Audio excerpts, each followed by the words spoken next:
Certificate of merit मिला by the prime minister of Pakistan. Top लोग थे जिन्होंने मेरिट की थी, उनको मोहतरमा ने अपने हाथ से जो है ना वो सर्टिफिकेट ऑफ मेरिट दिया था, जो मेरे लिए ऑनर की बात थी। कोई चीज लाइफ में जो चेंज करना चाहे, अभी भी अगर मुझे आप 40 साल पीछे ले जाएं तो मैं भी डॉक्टर बनूंगा। तबीयत के अंदर ये जो एनर्जी है ये आपके कहाँ से आती है सर? अपनी रेगुलर एक्सरसाइज को, डाइट को अच्छा करें। उस जमाने में केकड़ा चलता था, मैं थर गया था उसी जमाने में, उसी केकड़े पे बैठ के गया था। फर्स्ट प्रोफ से लेके फाइनल प्रोफ तक अपने क्लास के टॉप स्टूडेंट में रहा।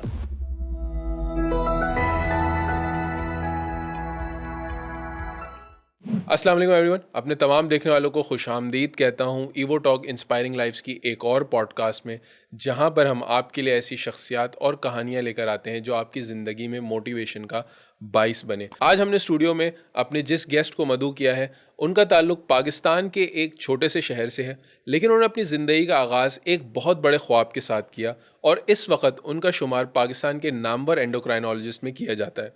आपको मिलाना चाहेंगे प्रोफेसर डॉक्टर सईद मेहर साहब से।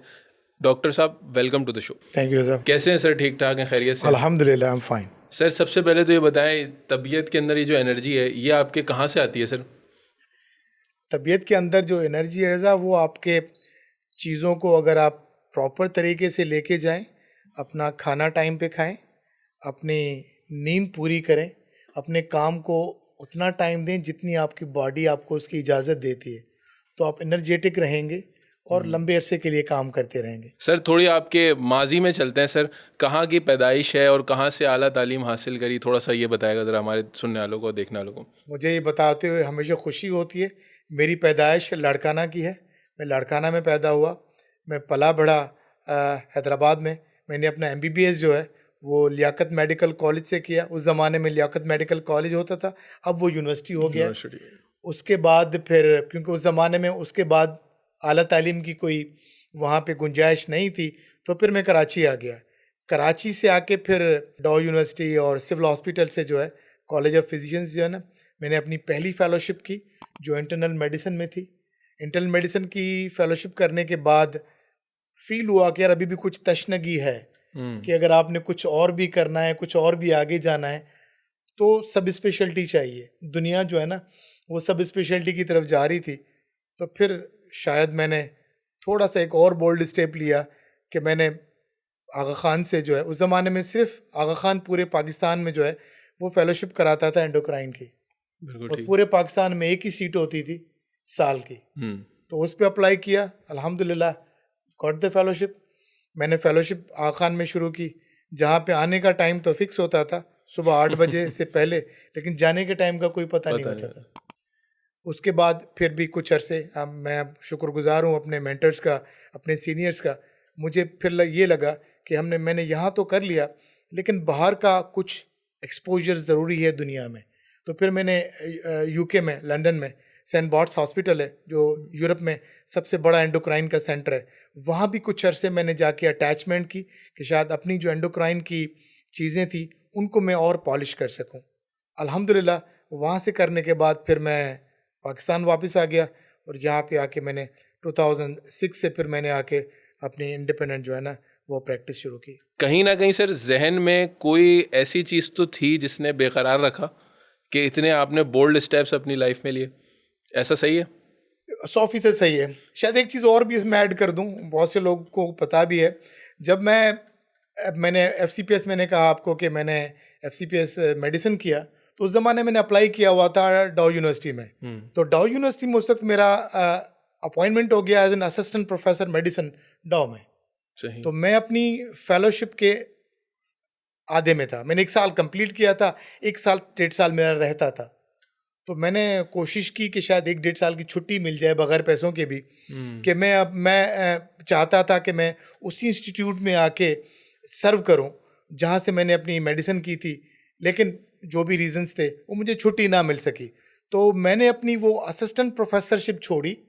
अच्छा। और असिस्टेंट प्रोफेसर जो मेरे कुलीग हैं वो समझ सकते हैं कि डॉ की असिस्टेंट प्रोफेसरशिप का मकसद है कि आपके पीछे जो है वो 10 लोग खड़े होते हैं, आके आपको राउंड कराते हैं। एग्जैक्टली। और फेलोशिप का आखान का मकसद ये था, जैसे मैंने पहले भी कहा, कि सुबह 9 बजे से लेके 8 बजे से लेके आना होता था, रात तक काम करना होता था। मुझे ये नहीं पता होता कि मैं घर कब जाऊंगा, और फिर अगले दिन सुबह 8 बजे से पहले आना होता। That was a very difficult time. लेकिन अल्हम्दुलिल्लाह ये भी मुझे बताते हुए बड़ी खुशी होती है कि कभी भी मैं अपनी फेलोशिप के ज़माने में अपने क्लिनिक पे कभी लेट नहीं पहुंचा। सही। तो जब मैंने एंडोक्राइन चूज़ किया था तो वो एंडोक्राइन भी कोई मैंने एब्रप्टली चूज़ नहीं किया था, मैंने सोच के किया था। क्योंकि इस वक्त जब मैंने एंडोक्राइन चूज़ किया था तो पाकिस्तान में पूरे पाकिस्तान में कोई 30 से 35 लोग थे जो ट्रेंड एंडोक्रिनोलॉजिस्ट ट्रेन थे। एंडोक्राइनोलॉजिस्ट। तो फिर मैंने कहा यार इस फील्ड में तो गुंजाइश है अभी और करनी चाहिए। तो अल्हम्दुलिल्लाह जो मैंने सोचा किया, कुछ सेक्रीफाइसेस देने पड़े। जैसे मैंने अपने आप को अपनी डॉ की असिस्टेंट प्रोफेसरशिप का हवाला दिया। तो मेरे दोस्तों ने उस वक्त मेरा मजाक भी उड़ाया, मुझ पे हंसे भी कि यार तुम डॉ की अपना एपी शिप छोड़ के तुम जाके एज ए फेलो काम करोगे और वही मरीजों के फाइलें आगे पीछे उठाते फिरोगे। मैंने एक डिटर्मिनेशन की है और मुझे अल्लाह से पूरी उम्मीद है कि ये फेलोशिप मुझे रिवार्ड करेगी। और मुझे अल्हम्दुलिल्लाह बड़ी खुशी हुई कि आगे चल के दैट हैज़ बिन प्रूवन कि मुझे अल्लाह ने वो इज़्ज़त दी जो शायद I am not sure about it कि शायद इंटरनल मेडिसिन में वो नाम नहीं होता जो मैंने अपना नाम एंडोक्राइन में बैठ के बनाया। सर आपके बारे में थोड़ी रिसर्च कर रहा था तो मैंने एक चीज़ देखी कि आपको एक सर्टिफिकेट ऑफ मेरिट मिला by the prime minister of Pakistan. Sir वो क्या था, थोड़ा सा बताएगा। एग्जैक्टली वो शुरू से पढ़ने पढ़ाने का कुछ ज़्यादा ही शौक था। तो जब मैं एलएमसी में हम जो टॉप मेरिट वाले हम लोग थे, तो जब हमारा कन्वोकेशन हुआ था वो अभी भी मेरे फेसबुक की पे लगा हुआ है। तो उस वक्त मोहतरमा बेनज़ीर भुट्टो हमारे कन्वोकेशन में आई थी। तो वो जो टॉप लोग थे जिन्होंने मेरिट की थी उनको मोहतरमा ने अपने हाथ से जो है ना वो सर्टिफिकेट ऑफ मेरिट दिया था, जो मेरे लिए ऑनर की बात थी।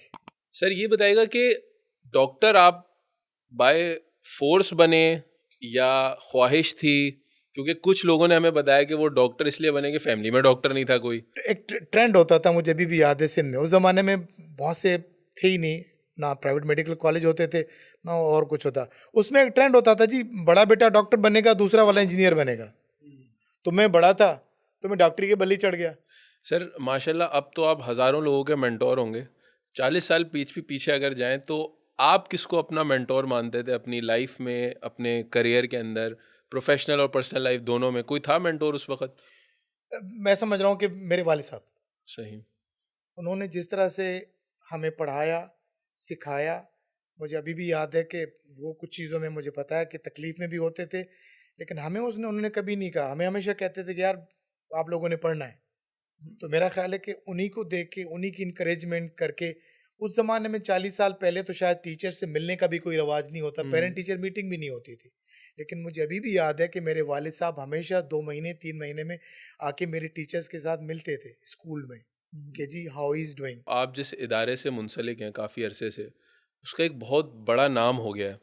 कहा जाता है कि तकरीबन 20 लाख से ज़्यादा पेशेंट्स को सर्व करता है ये इदारा सालाना, और एक बहुत बड़ा बजट है जो खर्च होता है। सर ये बताएं, ये पाकिस्तानी कौम ने इतना बड़ा इदारा कैसे बना लिया? क्योंकि हमारे पास तो बहुत सारे मसले मसाइल हैं, और 20 लाख लोगों का इलाज फ्री ऑफ कॉस्ट, ये कैसे मुमकिन हुआ? कुछ इस बारे में बताएगा सर। अगर किसी को लाड़काना में हार्ट अटैक होता है तो उसको कराची तक आते आते 8 घंटे लगेंगे, 8 और घंटे। 8 घंटे तक किसी हार्ट अटैक वाले मरीज को पहुंचाना तो उसके हार्ट का तो मेरा ख्याल है कि बहुत मुश्किल होगा, उसका बहुत डैमेज हो चुका होगा। तो हमारे सीनियर्स का एक ये ख्याल था उस ज़माने में कि जी पूरे सिंध में इस तरह के सेंटर्स कायम किए जाएं जो 2 से ढाई घंटे से ज़्यादा किसी भी शहर से दूर ना हो। अगर किसी को मेजर हार्ट अटैक होता है तो वो वहाँ तक पहुँच जाए और उसकी वो प्राइमरी एंजियोप्लास्टी जो हम इसको कहते हैं वो हो जाए। अब मिट्टी में भी जो है वो हमारा सेंटर है एनएससीबीडी का, जहाँ पे प्राइमरी एंजियोप्लास्टी होती है। सही। तो वहाँ पे भी हमारे क्वालिफाइड ट्रेंड दोस्त राउंड द क्लॉक बैठे हैं। अल्लाह न करे वहाँ करीब में किसी को कुछ होता है, they can reach there and have the primary angioplasty, जान बच जाती है।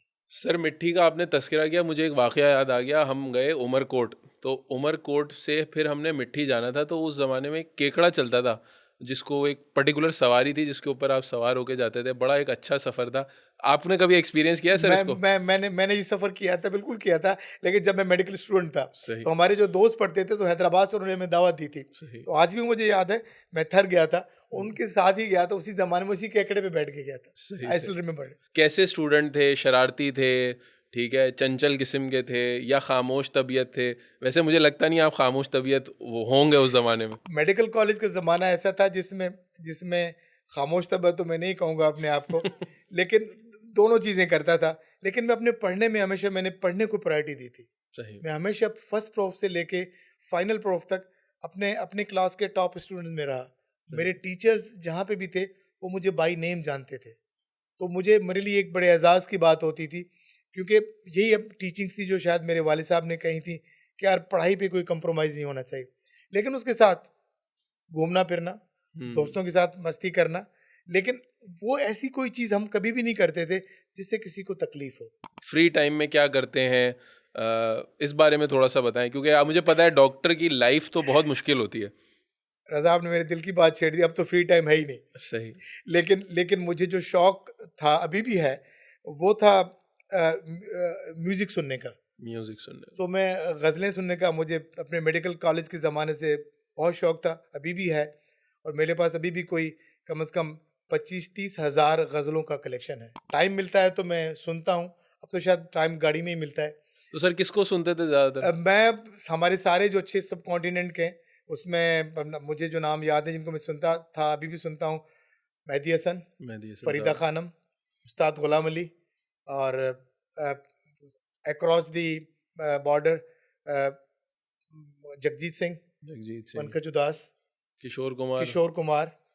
तो ये सारे सारे लोग थे जो मेरे फेवरेट अभी भी हैं, और मैं इनकी इनकी चीज़ें अभी भी सुनता हूँ। अगर मैं आपको 40 साल पीछे लेके जाऊं, कोई चीज़ लाइफ में जो चेंज करना चाहें। अभी भी अगर मुझे आप 40 साल पीछे ले जाएं तो मैं भी डॉक्टर बनूंगा और इसी ट्रैक पे चलूंगा, ठीक है। सही। हाँ, शायद ये था कि थोड़ा सा कुछ बीच में ऐसा टाइम हुआ जिसमें वो सबकी तरह हमें भी शौक हुआ कि जी हम भी अमेरिका जाते हैं, तो उसमें कुछ साल शायद मैंने वो अमेरिका जाने वाले सिलसिले में वो अपने लगाए उसमें। तो शायद मैं चाहता कि वो शायद वो ना करता, स्ट्रेट इसी पाथ पे चलता जिस पे आज मैं हूँ। बाकी लेकिन आई लव इट कि अभी भी मैं डॉक्टर हूँ। पहले भी मुझे बहुत खुशी हुई और आज भी आई एम प्राउड फील करता हूँ जब मैं अपने मरीज़ को देखता हूँ, जो मरीज़ ठीक होते हैं, दूर दराज के इलाकों से आके ठीक होते हैं। और मेरी हमेशा कोशिश होती है कि मरीज़ को अपने को मैं आधा डॉक्टर बना के भेजता हूँ। अच्छा, ये हाँ, मैं हमेशा उसको कहता हूँ कि यार ये जो आप दवाई ले रहे हैं इसको थोड़ा बहुत कम ज़्यादा करना, मैं इसको सिखा देता हूँ। सर, लेकिन एक बात कहा जाता है कि डॉक्टर के प्रोफेशन में काउंसलिंग जो है वो बहुत बड़ा रोल प्ले करती है, लेकिन अगर डॉक्टर सुबह से शाम ही यही काम करता रहे तो शायद 3 दिन बाद थक जाएगा। अब डायबिटीज़ वो बीमारी नहीं है जिसमें सिर्फ आपने एक प्रिस्क्रिप्शन लिख दिया मरीज़ को और आपने उसका हाथ में पकड़ा दिया, ऐसा नहीं है। तो उसके लिए काउंसलिंग हर मरीज़ के लिए ज़रूरी होती है, और मैं हमेशा कोशिश करता हूँ कि नए मरीज़ को उतना टाइम दे सकूँ जो उसके लिए ज़रूरी है, अप्रोप्रिएट है, कि वो कम से कम अपनी बीमारी को समझ सके और लॉन्ग टर्म इसके साथ कोप कर सके कि मुझे करना क्या है बीमारी के साथ। कुछ आपके स्टूडेंट्स भी ये प्रोग्राम देख रहे हैं और कुछ आपके नए जिनको जो जो आपको मेंटोर बनाएंगे, उनको भी थोड़ा सा बताएं कि किस तरीके से आप दिन भर में काम करते हैं। रज़ा, मैं रात को 10 बजे सो जाता हूँ। अच्छा। रात को 10 बजे मेरा फ़ोन बंद हो जाता है, सही। साइलेंट पे चला जाता है। मेरे सारे दोस्तों को पता है, मेरे सारी फैमिली मेम्बर्स को पता है। मैं सुबह फजर पे उठता हूँ, फजर पे उठ के नमाज़ पढ़ता हूँ और एक्सरसाइज करता हूँ। सही। मैं 3 से 4 किलोमीटर की रेगुलर एक्सरसाइज करता हूँ। उसके बाद मेरा रूटीन शुरू होता है अपने काम के साथ, मैं अपने काम पे चला जाता हूँ। दोपहर में कोई 1 डेढ़ घंटे की मुझे ब्रेक मिलती है, वो ब्रेक करता हूँ और कोई स्नैक ले लिया, फ्रूट ले लिया। उसके बाद फिर मैं अपना क्लिनिक करता हूँ। मैं क्लिनिक कोशिश करता हूँ कि 6:30-7 बजे अपना क्लिनिक ख़त्म करूँ। 7 साढ़े 7 बजे मैं घर होता हूँ, अपनी फैमिली के साथ, वालदा के साथ। खाना खाता हूँ 8 बजे और सही। 10 बजे सो जाता हूँ, सही। यानी कि फैमिली टाइम को आपने अभी भी प्रायोरिटी पे रखा है। हमेशा। मैं एक बिल गेट्स का पॉडकास्ट सुन रहा था, तो उसमें उनसे साहब ने एक सवाल पूछा कि you are one of the billionaires of this world, अगर आपसे पूछा जाए कि कोई ऐसी चीज़ जिसको पैसे से ठीक नहीं किया जा सकता तो वो क्या चीज़ होगी, तो उन्होंने एक जवाब दिया, ओबेसिटी, एंड देन ओबेसिटी से लिंक करके डायबिटीज़, कि इसको आप इस तरीके से पैसा जितना भी हो आप इससे छुटकारा हासिल नहीं कर सकते। It is actually a behavioural change. क्या आप भी इस बात पे बिलीव करते हैं सर? 100%। देखें, किसी ज़माने में आज से अगर 20 साल पहले की मैं बात करूं तो हम ये कहते थे कि जी डायबिटीज़ हो गई अब तो ये नहीं छूटेगी, लेकिन अब ऐसा नहीं है। अब मैं अपने मरीजों को कहता हूं जी आप हेल्प करें, आप डायबिटीज़ को रिवर्स कर सकते हैं, आप डायबिटीज़ को ख़त्म कर सकते हैं, बगैर दवाई के आप ज़िंदगी में ठीक रह सकते हैं। उसका जवाब फिर वही है कि अगर आप ओबीज हैं तो अपनी ओबेसिटी को कम करें, अपने ज़िंदगी में अपने लिए आधा घंटा निकालें, अपनी रेगुलर एक्सरसाइज को, डाइट को अच्छा करें, और एक्सरसाइज डाइट रखेंगे, और सबसे बड़ी चीज़ जो मैं खुद भी अमल करता हूँ, जैसे मैंने आपको कहा, 7 घंटे की अच्छी वाली नींद। सर ये बताएं, आप खुद डायबिटिक पेशेंट हैं या नहीं है? अभी तक तो अल्हम्दुलिल्लाह नहीं हूँ, मेरे वालिद साहब डायबिटिक थे, यानी कि हिस्ट्री है मेरी आपकी। हिस्ट्री थी, सही। और इसके डर के मारे, इससे हाँ। पहले कि मैंने कहा मैं इस लाइन पे चलूँ, तो मैंने 18 साल से शुगर, वाइट चीज़ें जो हैं वो छोड़ी हुई हैं। तो ना ओके, मैं शुगर राइस। लेता हूँ, ना मैं राइस लेता हूँ, ना मैं वाइट फ्लोर लेता हूँ। सही। सर आपने माशाल्लाह बहुत अरसे पहले एक एंडोक्राइन सब स्पेशलिटी को जो है वो चूज़ किया। सबसे पहले तो हमारे देखने वालों को, क्योंकि बहुत सारे मेडिकल स्टूडेंट्स भी हैं और नॉन मेडिकल स्टूडेंट्स भी हैं, थोड़ा सा बताएं सर, एंडोक्राइनोलॉजी जो है वो क्या चीज़ है, और आप एंडोक्राइनोलॉजिस्ट हैं तो आप क्या चीज़ को ट्रीट करते होंगे, थोड़ा सा हमारे देखने वालों को। अब एंडोक्राइन वो फील्ड है जिसमें आप एंडोक्राइन, जो हमारे ग्लैंड्स हैं, जिसमें सबसे बड़ा पेनक्रियाज है जिसकी वजह से डायबिटीज़ होती है, फिर थायराइड है जिसकी वजह से हाइपो और हाइपरथायराइडिज्म होता है, वो है, दिमाग में ग्लैंड है जिसको हम पिट्यूटरी ग्लैंड कहते हैं, जो आपकी पूरी बॉडी को कंट्रोल करता है, एड्रिनल्स हैं जो गुर्दे के ऊपर ग्लैंड्स होते हैं जो आपकी बॉडी को भी कंट्रोल करते हैं, फिर और हार्मोन्स हैं, मेल हार्मोन्स हैं, टेस्टोस्टेरोन है, फीमेल हार्मोन्स हैं, एस्ट्रोजेंस हैं, ये सारे जो हार्मोनल इश्यूज होते हैं ना, इनको एंडोक्रिनोलॉजिस्ट ट्रीट करते हैं। सही। और यही उनकी हमारी सब स्पेशलिटी होती है कि उनको किस तरीके से ट्रीट किया जाए, कैसे ट्रीट किया जाए, और मरीज़ को लॉन्ग टर्म के लिए देखें। मेरे पास जो मरीज़ आता है, फॉर एग्जांपल, जब वो 30 साल की उम्र में मेरे पास आता है, तो मैं जब उसको ट्रीट करता हूँ या मैं उसको देखता हूँ, तो मेरे मेरे पास ये विजन होता है कि मैं इसको 70 साल की उम्र तक कॉम्प्लिकेशन से कैसे बचा के रखूँ, सही। इसकी डायबिटीज़ को मैं कैसे ट्रीट करूं, कैसे लेके चलूं कि ना सिर्फ इसको डायबिटीज़ से, लेकिन डायबिटीज़ के साथ रिलेटेड जो कॉम्प्लिकेशंस हैं, दिल के मसाइल हैं, आँखों के मसाइल हैं और मसाइल हैं, उनसे मैं कैसे इसको प्रिवेंट करूं। तो ये एक मेरा विजन होता है कि मैं हर मरीज़ को इस एंगल से देखता हूं कि लॉन्ग टर्म इसको कॉम्प्लिकेशन से मैं कैसे बचा के रखूँ। सर एक स्टडी के मुताबिक पाकिस्तान में इस वक्त 3 करोड़ से ज़ायद जो है वो लगभग डायबिटिक के पेशेंट्स हैं, और तकरीबन 8 to 9 million undiagnosed diabetic patient जो है वो प्रिवेल कर रहा है। सर आप क्या देखते हैं कि एज अ नेशन हमने क्या ऐसी मिस्टेक करी इस डिज़ीज़ को ट्रीट करने में, आया डायग्नोस करने में, और एक डिनाइल फेज में रहे कि यार ये सब कुछ नहीं है? रज़ा, इसका रेशो जो सबसे ज़्यादा फ्लेयर अप हुआ, वो सबसे ज़्यादा फ्लेयर अप तब हुआ जब फास्ट फूड हमारी ज़िंदगी में आ गया और खाना आसान हो गया पहुंचना। उस ज़माने से फिर जो है ना, ये हमारी चीज़ें, हमारा वज़न, पहले ज़माने में आई स्टिल रिमेंबर कि हम मेडिकल कॉलेज में, मैं तो कम से कम ओपनली अब इस ब्रॉडकास्ट पे बैठ के कह रहा हूँ, मैं मेडिकल कॉलेज के ज़माने में साइकिल पे जाता था। मैं साइकिल पे, जब मैं I used to have bicycle, मैं साइकिल पे जाता था। कोई मोटरसाइकिल नहीं थी, कोई गाड़ी नहीं थी, अल्दो अल्हम्दुलिल्लाह गॉट इट, लेकिन मैं साइकिल यूज़ करता था। लेट नाइट खाना ठीक एक ट्रेंड बन गया है, ठीक है ना। आपने ऑर्डर किया रात को 11 बजे, जो चीज़ भी आई लेट नाइट आपने खाई। और वाइट फ्लोर, जो मैंने पहले कहा, जो मैंने शायद 18 साल पहले से छोड़ा हुआ है, वाइट फ्लोर का इस्तेमाल हमारे पास बहुत बड़ा। हम जब भी किसी के घर जाते हैं तो केक लेके जाते हैं या मिठाई लेके जाते हैं। हमने अपना ट्रेंड चेंज नहीं किया कि केक और मिठाई की जगह अगर हम फल ले को जाएं, हम थोड़ा वो समझते हैं कि मीठा यार, तो वो भी है, हाँ वो मीठा वो भी, नेचुरल लेकिन है, हम वो आप फल अवॉइड लेके करते जाएं। हैं। हमारा बच्चा इम्तिहान में पास होता है, हम उसको चॉकलेट की बार देते हैं, हम उसको फ्रूट नहीं देते, इनकरेज नहीं करते। तो ये जो हमारे माइंड सेट में चेंज है ना, ये जब से आया है तब से डायबिटीज़ हमारे मुल्क में बहुत फ्लेयर अप हुई है। रीजन में रहा था, मुल्क में क्या, पूरे रीजन में बहुत फ्लेयर अप हुई है। सही। सर चाइल्डहुड ओबेसिटी को कैसे देखते हैं आपके, क्या पाकिस्तान में इसका रेशो बढ़ रहा है? बिल्कुल बढ़ा, और बहुत बढ़ रहा है, सही। जिसके लिए हम हमेशा अपने अपने जो पेशेंट्स आते हैं उनको भी समझाते हैं, या स्कूलों में हम पाकिस्तान एंडोक्राइन सोसाइटी के प्लेटफॉर्म से जाके हम प्रोग्राम्स भी करते हैं कि चाइल्डहुड ओबेसिटी को जो है वो रोका जाए। मैं जब मेडिकल स्टूडेंट था तो हम पढ़ते थे कि जी जो टाइप 2 की डायबिटीज़ है वो 40 साल की उम्र के बाद होती है। अब मैं अपने क्लिनिक में 15 साल का बच्चा देखता हूँ जिसको टाइप 2 की डायबिटीज़ है, जिसका वजन 110 किलो है। 110 kilo? 110 kilo. My goodness. This is the change in the trend. Sir आपने तो माशाल्लाह वर्ल्ड में भी ट्रैवल किया है, क्या बाहर भी यही ट्रेंड है? क्या पाकिस्तान में ये ट्रेंड ज़रा ज़्यादा है कि हमारी लाइफस्टाइल थोड़ी सी रुक सी गई है, स्टैटिक हो गई, इन अ सेंस कि हम कोई फिजिकल एक्टिविटी की तरफ नहीं है? दुनिया के मुख्तलिफ मुल्कों में जाके मैंने मुख्तलिफ देखा है। जैसे मैं डेनिश मुल्कों की बात करूँ, वहाँ पे आपने देखा होगा कि फिजिकल एक्टिविटी बहुत अच्छी होती है। साइकिल चलाना वहाँ प्रिविलेज है, वहाँ पे साइकिलों के लिए अलग ट्रैक बने हुए हैं, लेकिन हमारे पास ऐसा नहीं है। तो पूरी दुनिया में एक जैसा तो नहीं है, लेकिन कुछ मुल्कों में उन्होंने इसको कंट्रोल किया है, लेकिन कुछ मुल्कों में ओबेसिटी का रेशो अभी भी बढ़ रहा है। जब भी मैं जिम में लोगों को जाते हुए देखता हूँ, जब भी लोगों को साइकिलिंग करते हुए देखता हूँ, मुझे बहुत खुशी होती है कि ये वो लोग हैं जिनको देख के बाकी लोग इंस्पायर होंगे। सर, अक्सर औकात जो लोग जिम जा रहे होते हैं वो उनका एक होता है कि यार बॉडी खूबसूरत हो जाए, शायद वो बॉडी को डिसिप्लिन करने पे बिलीव नहीं करते। हम उस पर भी खुश हैं। वो बॉडी को डिसिप्लिन करेंगे तो ओबेसिटी से बचेंगे। ओबेसिटी से तो बचे। इनडायरेक्टली हम इस पे भी राजी होते हैं कि जी अपनी बॉडी को खूबसूरत बनाना चाहते हैं, वेरी गुड।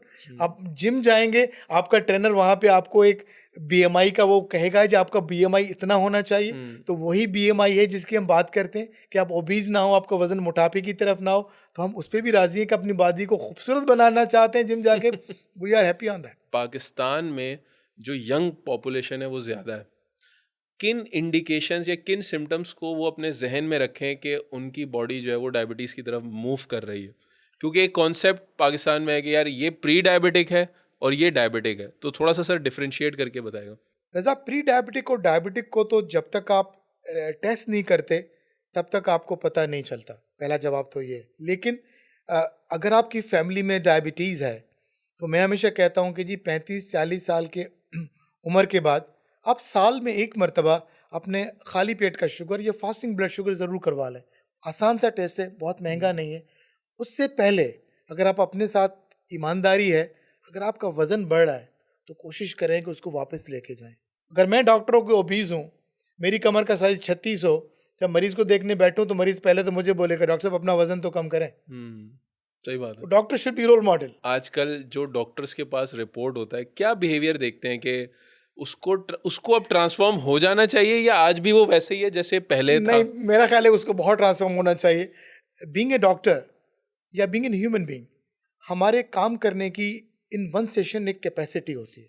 अगर एक सेशन में मैं एक्स नंबर मरीज देखता हूँ, आप मुझे उसके डबल दिखाएंगे तो मैं समझता हूँ, मैं खुद कह रहा हूँ कि शायद मैं वो इंसाफ ना कर सकूँ मरीज के साथ जो मुझे करना चाहिए। पहले तो ये बताएं कि अगर फॉर एग्जांपल पेशेंट डायबिटीज़ का डायग्नोज हुआ है, उसे एंडोक्राइनोलॉजिस्ट के पास कब पहुंचना चाहिए? ये मरीज़ के ऊपर है। अगर मरीज़ समझता है कि जी मुझे लॉन्ग टर्म के लिए इस आदमी के साथ फॉलो करना चाहिए, they are always welcome to कम।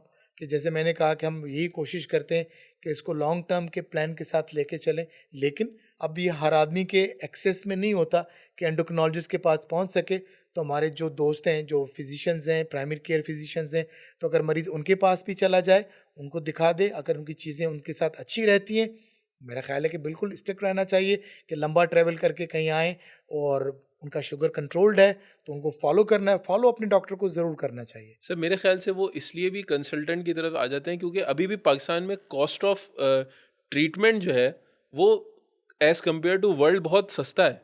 ऐसा है कि नहीं? यस, बिल्कुल एग्री। जो दवाइयाँ अल्हम्दुलिल्लाह हमारे पास इस वक्त भी हैं, मैं फिर कहूँगा हमारी सारी फार्मास्यूटिकल कंपनी ने जो अभी भी इस वक्त पाकिस्तान में जो दवाइयाँ अवेलेबल हैं वो अभी भी बाहर बहुत महंगी हैं। सर, NICVD के का रोल हमने एज अ कार्डियो प्रॉब्लम्स के रिलेटेड तो कार्डियक हेल्थ से रिलेटेड तो सुना है।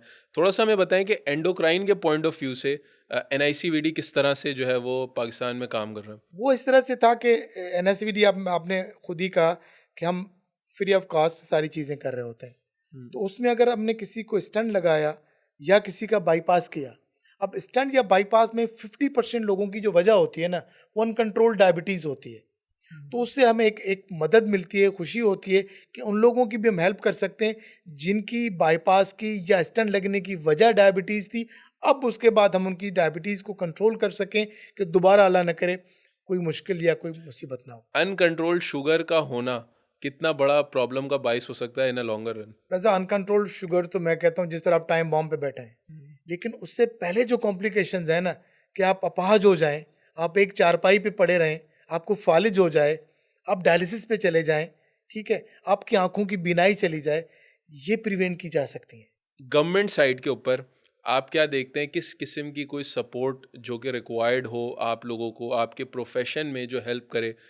पेशेंट के पॉइंट ऑफ व्यू से भी और एज अ क्या कहते हैं कम्युनिटी के भी पॉइंट ऑफ व्यू से to help to get rid of this disease? Primary care level पे, सेकेंडरी केयर लेवल पे अगर हमारे जो डायबिटीज़ की चीज़ें हैं उनको थोड़ा सा और इम्प्रूव किया जाए और बेहतर किया जाए, तो शायद हम टर्शरी केयर सेंटर्स पे अपना बर्डन कम कर सकें, लोगों को बता सकें कि जी चीज़ें यहाँ से अच्छी होंगी तो आपको लॉन्ग टर्म प्रॉब्लम्स नहीं होंगी।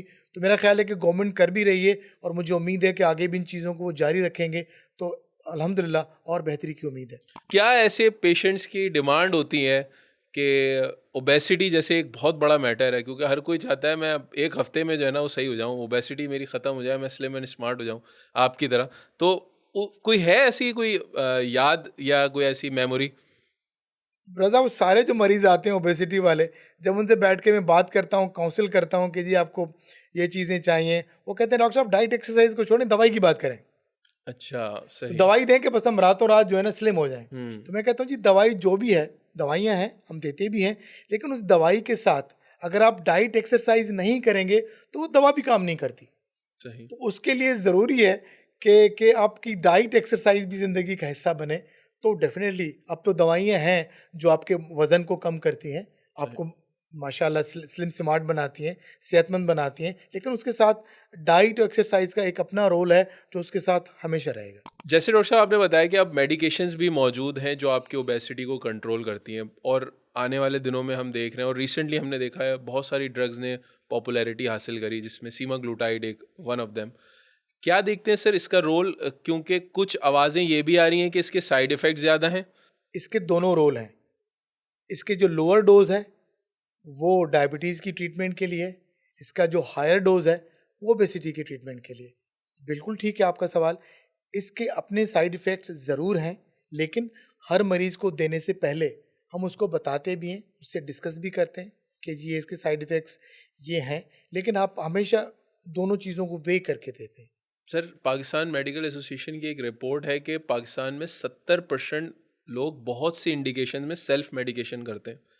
इस डिजीज़ में, ओबेसिटी के अंदर, इस टाइप की ड्रग्स को खुद से ले लेना कितना नुकसानदेह हो सकता है या कितना फ़ायदेमंद हो सकता है सर, ये हमारे देखने वाले को ज़रूर मेरा बताएं। ख्याल है कि इस तरह की जो भी दवाइयाँ हैं, जो जो एनालॉग्स हैं GLP-1 जो भी दुनिया में आए हैं, जो अभी और पाकिस्तान में और भी अभी आएंगे, मैं तो स्ट्रांगली जी मना करूँगा अपने सारे सुनने वालों को कि ये दवाइयाँ कभी भी अपने डॉक्टर के मशवरे के बगैर ना इस्तेमाल करें। खुदा ना खास्ता इसका कोई साइड इफ़ेक्ट होता है तो हर साइड इफ़ेक्ट आपको पता नहीं चलेगा, आपका डॉक्टर टेस्ट करेगा तो उसको पता चलेगा। तो ये दवाइयाँ तो मैं कभी रिकमेंड नहीं करूँगा कि आप अपने डॉक्टर के मशवरे या प्रिस्क्रिप्शन के बगैर इसको लें, कभी भी नहीं। सही। अगर आपको एक पावर दी जाए एक दिन के लिए, पाकिस्तानी आवाम की लाइफ़स्टाइल की या लाइफ के अंदर कोई एक चीज़ चेंज कर सकते हो आप, अपने एक एग्जीक्यूटिव ऑर्डर के थ्रू, वो क्या होगी? स्कूलों में जो फिज़ी ड्रिंक्स और इस तरह की चीज़ें मिलती हैं, हुँ। बर्गर्स और इस तरह की चीज़ें, वो तो मैं बैन कर दूँगा। सर, ख़वातीन को में अंदर भी जो है ये वेट गेन का जो है एक बहुत बड़ा इशू है और एक मैटर है जो कि प्रिवेल कर रहा है। हमारी बहुत सारी ख़वातीन जो हैं वो ओवर वेट हैं और इन सर्टेन सिनेरियोज़ में अंडर वेट हैं। इस चीज़ को सर कैसे देखते हैं कि ओवर वेट का शायद रेशो ज़्यादा है जो हमें दिखाई देता है, तो वो उनके अंदर क्या प्रॉब्लम्स हैं जिनकी वजह से जो वेट है वो बहुत ज़्यादा तेज़ी से बढ़ रहा है? देखें, ख़वातीन में या मर्दों में, दोनों में कभी-कभी कुछ हार्मोनल इश्यूज़ होते हैं, जो कदरे ख़वातीन में थोड़े से ज़्यादा होते हैं। तो अगर अगर किसी खातून में ये नज़र आ रहा है कि जिनका वज़न बढ़ रहा है, जो अनयूजुअल तेज़ी के साथ बढ़ रहा है, तो मेरा ख़्याल है कि उसको अपने डॉक्टर के साथ मशवरा करना चाहिए, अपने टेस्ट करवाने चाहिए कि कहीं हार्मोनल कोई इम्बैलेंस तो नहीं है जिसकी वजह से आपका वज़न बढ़ रहा है। अगर कोई ऐसी चीज़ नहीं है तो जैसे मैंने अभी भी कहा कि अब मेडिसिन्स हैं जो दे के और जिनके इस्तेमाल से आप अपने वज़न को कंट्रोल कर सकते हैं, अपने वज़न को कम कर सकते हैं। पीसीओज़ पाकिस्तानी ख़वातीन के अंदर बहुत ज़्यादा है। इस डिज़ीज़ को आप कैसे देखते हैं एज़ अ एंडोक्राइनोलॉजिस्ट के पॉइंट ऑफ व्यू से? देखें, पीसीओज़ में भी जो एक बहुत बड़ा चंक है, वो उन ख़वातीन का है जिनका वज़न ज़्यादा होता है। हुँ। बहुत कम ख़वातीन होती हैं, बहुत छोटा एक परसेंटेज है जो जिनका वज़न कम होता है या नॉर्मल वेट होता है, उनमें पीसीओएस होता है। लेकिन ज़्यादातर उन ख़वातीन में होता है जिनका वेट ज़्यादा होता है। हुँ। तो उनके लिए भी दवाइयाँ हैं, हम ट्रीट करते हैं, लेकिन उनके लिए भी जो बॉटम लाइन ट्रीटमेंट है, वो वज़न कम करना है। सर कहा जाता है कि प्रेगनेंसी के दौरान भी ख़वातीन कुछ किसी टाइप की डायबिटीज़ का शिकार होती हैं। क्या वो डायबिटीज़ फिर फर्दर ऑन उनकी लाइफ में कैरी ऑन होती है, उसके चांसेस बढ़ जाते हैं, या वो सिर्फ प्रेगनेंसी तक की हद तक ही महदूद रहती हैं? उसको हम कहते हैं जी हमल की डायबिटीज़ या जेस्टेशनल डायबिटीज़ कहते हैं। वो मेरे ख्याल में तो कुदरत की तरफ से एक वार्निंग होती है कि जी हमल की डायबिटीज़ हो गई तो आगे चल के आपने अपना लाइफ स्टाइल ठीक करना है। इन सीवियर केसेस के जहाँ पे पाँव काटना पड़ जाता है पेशेंट का, तो ये चीज़ को सर आप कितना देखते हैं? क्योंकि क्या आप ये देखते हैं कि पाकिस्तानी अवाम ने इस बात को सीरियसली लिया है कि हमारा अगर अनकंट्रोल्ड शुगर रहेगा तो हम इस पॉइंट पे भी पहुंच सकते हैं कि खुदा ना खास्ता हमें एम्पुटेशन, यानी कि जिसको आप कहते हैं पाँव कट जाना, उसकी सूरत हाल भी पेश आ सकती है? रज़ा बिल्कुल आती है और हम मरीज़ देखते हैं जिनके जिनके पाँव में, अक्सर मरीज़ों के पाँव में, जो मेरा ये प्रोग्राम भी सुन रहे होंगे, उनमें ये शुरू की अलामात तो ये होती हैं कि जी सुनपना है, कोई चीज़ महसूस नहीं होती। तो ये आगे चल के अगर डायबिटीज़ का कंट्रोल अच्छा ना किया गया और उस स्टेज पे दवाइयाँ ना दी गई जो सुनपन को बेहतर करें, उसके लिए पहला जवाब फिर वही है कि डायबिटीज़ का अच्छा कंट्रोल। एक और चीज़ जिसकी जो भी बहुत मरीज़ जिसकी शिकायत के साथ आते हैं, वो है मर्दाना कमज़ोरी। डायबिटीज़ में मर्दाना कमज़ोरी का और ख़वातीन में बांझपन का ये बहुत बड़ा अमल दखल होता है। सही। तो मरीज़ अगर अपनी डायबिटीज़ कंट्रोल नहीं करेगा तो लॉन्ग टर्म में मर्दाना कमज़ोरी बहुत बढ़ती है, जिसको ट्रीट करना कभी कभी बहुत मुश्किल हो जाता है। क्योंकि इनफर्टिलिटी का भी Infertility रेशो का भी पाकिस्तान में बहुत बढ़ ज़्यादा रहा है। तेज़ी से बढ़ तो रहा है। उन ख़वातीन में जिनमें डायबिटीज़ है और इनफर्टिलिटी है, तो मेरा ख्याल है कि डायबिटीज़ का अच्छा कंट्रोल बहुत हेल्प करेगा उनकी फर्टिलिटी को ठीक करने में। चलिए, कुछ फ़न फैक्ट्स हैं जो हम शेयर करते हैं उनकी स्पेशलिटी से मुतालिक, और उनसे उनका रिएक्शन हम जो है वो पूछ रहे होते हैं। इंसुलिन जो है वो मीठा खाने से के बाद लगानी चाहिए, मीठा पहले खा लेना चाहिए तो ज़्यादा असरअंदाज करती है। इस बारे में क्या कहेंगे सर? बिल्कुल ही मिथ है जी। मरीज़ तो कहता है जी इंसुलिन आखिरी इलाज है। एग्जैक्टली कि तो जो आखिरी इलाज नहीं है जी, बहुत अच्छा इलाज है। जब आपको ज़रूरत है, आपका डॉक्टर कहता है तो ज़रूर लेनी चाहिए।